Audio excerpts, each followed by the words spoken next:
Hello, this is the short video for chapter 3. The reason why it's short is because I actually have other videos, the one on pi paragraphs and the one on meta, on the rubric, and the one on essay structure. Those are all three different um, components of this chapter, but I personalize them and change them. So we don't actually use chapter 3 as much as we use the other chapters. So for this one, all I want to talk about is what is three things. Number one, the four basics of good writing. Number two, audience. And number three, purpose. And give you your assignment, which is to finish the chapter review. So you should read this whole chapter and answer the questions in the chapter review. I will post that on in your module. Okay, but you don't have to do any of the practices. All you have to do is the chapter review at the end. Okay, so let's first talk about the four basics of good writing.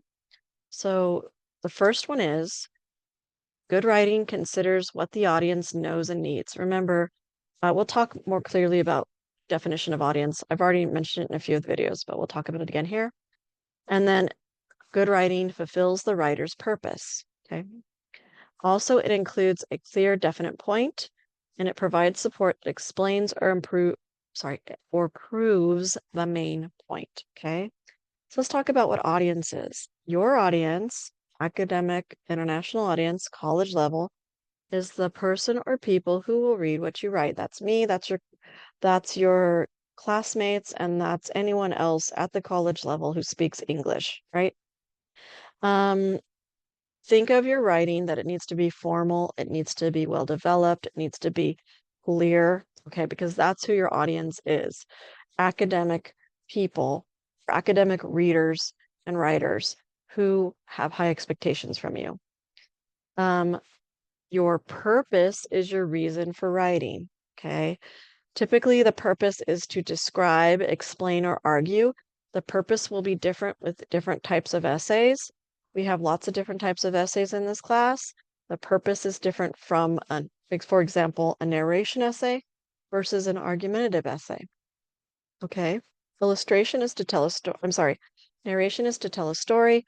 Argumentation essays are to make a point and argue them. Okay, so you need to know what your purpose is for each different type of essay. Okay, so that's all I wanted to really highlight for chapter 3. The rest on page, oh, what page is it? 39, I think. Oh, maybe not, but I know you guys don't like when I scroll, so I'm just trying to, oh, I'm sorry, it's not, I'm gonna have to page it down then. I know you guys just like, sorry. I'm gonna have to scroll a little bit. Sorry about that. At the very end uh, is the chapter review, which I will have a handout for you. Okay, so you need to answer these questions.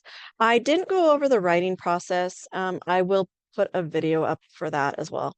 But at this point, you should be familiar with it, which is fine. But you should read the chapter so you can answer question 4. Okay? Because writing is a process. It's not just my paper's due tomorrow and I need to turn it in and write it all night. That's not going to work. Um, and so please read this chapter and answer the questions. And that's it.